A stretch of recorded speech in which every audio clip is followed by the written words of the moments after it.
Hi hello ನಮಸ್ಕಾರ ಎಲ್ರಿಗೂ. ಹೇಗಿದ್ದೀರಾ ಎಲ್ಲರೂ? ಐ ಹೋಪ್ ಎಲ್ಲರೂ ಚೆನ್ನಾಗಿದ್ದೀರಾ ಅಂತ ಭಾವಿಸ್ತೀನಿ. ನಾನು ಕೂಡ ಚೆನ್ನಾಗಿದ್ದೀನಿ ಅಂತ ಹೇಳ್ತಾ ಫ್ರೆಂಡ್ಸ್, ಈ ವಿಡಿಯೋದಲ್ಲಿ ನಾನು ಸಿರಿ ಧಾನ್ಯಗಳ ಬಗ್ಗೆ, ಮಿಲ್ಲೆಟ್ಸ್ ಬಗ್ಗೆ ಮಾತಾಡ್ತಾ ಇದ್ದೀನಿ.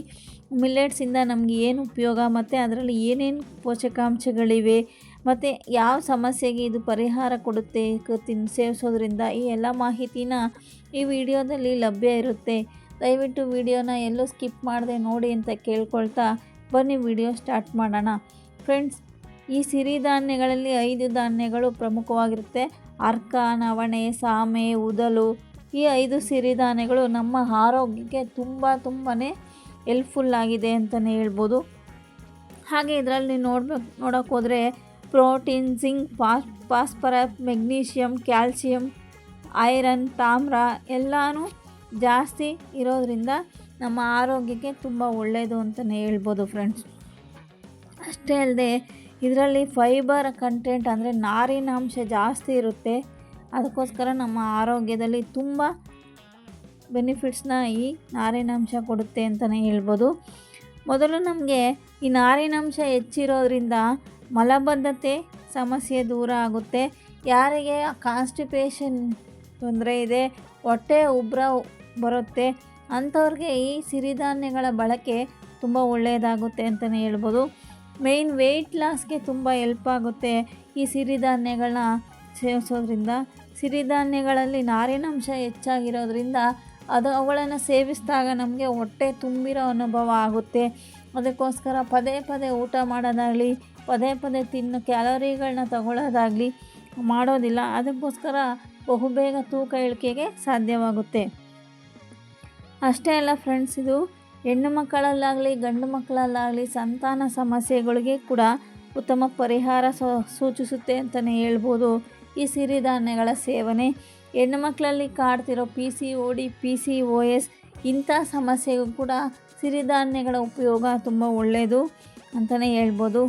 ಮೇಯ್ನು ನಮಗೆ ಜೀರ್ಣಕ್ರಿಯೆಯಲ್ಲಿ ಉತ್ತಮ ಜೀರ್ಣಕ್ರಿಯೆ, ಡೈಜೆಷನ್ ಆಗೋಕ್ಕೆ ಸುಗಮವಾಗಿ ತಿಂದು ಆಹಾರ ಕರಗೋದಕ್ಕೆ ಸಾಧ್ಯವಾಗುತ್ತೆ. ಡೈಜೆಷನ್ಗೆ ತುಂಬ ಒಳ್ಳೆಯದು ಈ ಸಿರಿಧಾನ್ಯಗಳ ಸೇವನೆ. ಏಕೆಂದರೆ ಈ ಸಿರಿಧಾನ್ಯಗಳಲ್ಲಿ ನಾರಿನಾಂಶ, ಫೈಬರ್ ಜಾಸ್ತಿ ಇರೋದ್ರಿಂದ ನಮ್ಮ ಆರೋಗ್ಯದಲ್ಲಿ ತುಂಬ ಹೆಚ್ಚಿನ ಮಹತ್ವ ಹೊಂದಿದೆ ಅಂತಲೇ ಹೇಳ್ಬೋದು. ನಾರಿನಾಂಶ ಇರೋದ್ರಿಂದ ಇದು ಜೀರ್ಣಕ್ರಿಯೆ ತುಂಬ ಸುಲಭವಾಗಿ ಆಗೋದ್ರಿಂದ ನಮಗೆ ಡೈಜೆಷನ್ ಪವರ್ ಇಂಪ್ರೂವ್ ಆಗುತ್ತೆ ಅಂತಲೇ ಹೇಳ್ಬೋದು. ಅಷ್ಟೇ ಅಲ್ಲ ಫ್ರೆಂಡ್ಸ್, ಇದು ಪಿತ್ತ, ಕಫ ಕಡಿಮೆ ಮಾಡುತ್ತೆ.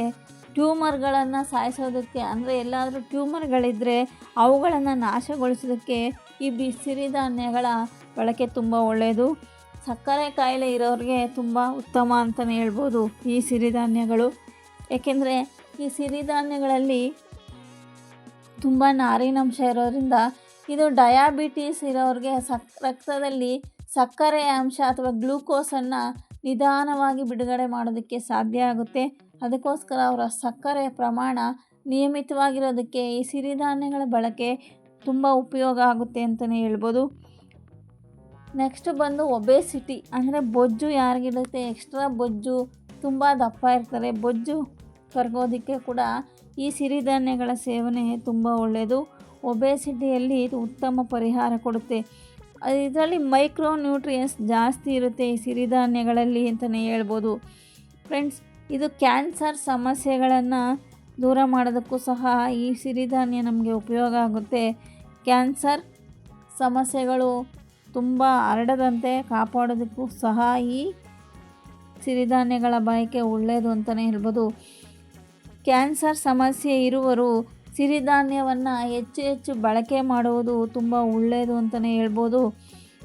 ಅದಕ್ಕೂ ಮುಂಚೆ ನಮಗೊಂದು ಎಚ್ಚರಿಕೆ ಬೇಕಾಗುತ್ತೆ ಫ್ರೆಂಡ್ಸ್. ಏನಂದರೆ, ನಾವು ಯಾವುದೇ ಸಿರಿಧಾನ್ಯವನ್ನು ಬಳಸುವುದಕ್ಕಿಂತ ಮುಂಚೆ 6 ರಿಂದ 8 ಗಂಟೆ ನೆನೆಸಿ ಬಳಸುವುದು ಉತ್ತಮ ಅಂತಲೇ ಹೇಳ್ಬೋದು. ಏಕೆಂದರೆ ಈ ಸಿರಿಧಾನ್ಯಗಳು ಅದು ಮೇಲಿನ ಪದರಗಳು ಸ್ವಲ್ಪ ಗಟ್ಟಿಯಾಗಿರೋದ್ರಿಂದ ಅದನ್ನು ನೆನೆಸಿ ಆಗಿ ಅಥವಾ ತುಪ್ಪದಲ್ಲಿ ಫ್ರೈ ಮಾಡಿ ತೆಗೆದುಕೊಳ್ಳುವುದು ತುಂಬ ಒಳ್ಳೆಯದು. ಅತಿಯಾದ ಬಳಕೆ ಸೈಡ್ ಎಫೆಕ್ಟ್ಸು ಇದೆ ಫ್ರೆಂಡ್ಸ್. ಈ ಸಿರಿಧಾನ್ಯಗಳು ಅತಿಯಾಗಿ ಬಳಸಿದ್ರೆ ವಾತದೋಷ ಹೆಚ್ಚುತ್ತೆ. ದೇಹ ಜಾಸ್ತಿ ಕೃಷ್ಣ ಇರೋರು ಅಂದರೆ ತುಂಬ ವೀಕ್ ಇರೋರು ತಿನ್ನದೇ ಇರುವುದು ತುಂಬ ಒಳ್ಳೆಯದು. ಏಕೆಂದರೆ ಇದು ತೂಕನ ಕಡಿಮೆ ಮಾಡೋದ್ರಿಂದ ತುಂಬ ಸಣ್ಣ ಇರೋರು ಈ ಸಿರಿಧಾನ್ಯವನ್ನು ಬಳಸಿದ್ರೆ ಇನ್ನಷ್ಟು ವೀಕ್ ಆಗೋದು ಸಾಧ್ಯವಾಗುತ್ತೆ. ಅದಕ್ಕೋಸ್ಕರ ತೀರಾ ಸಣ್ಣ ಇರೋರು ಸಿರಿಧಾನ್ಯ ಬಳಸುವುದು ನಿಷೇಧ ಅಂತಲೇ ಹೇಳ್ಬೋದು. ಬಳಸಲೇಬಾರ್ದು ಅಂತ ಏನಿಲ್ಲ, ಮಿತವಾಗಿ ಬಳಸೋದು ಒಳ್ಳೆಯದು ಅಂತಲೇ ಹೇಳ್ಬೋದು ಫ್ರೆಂಡ್ಸ್.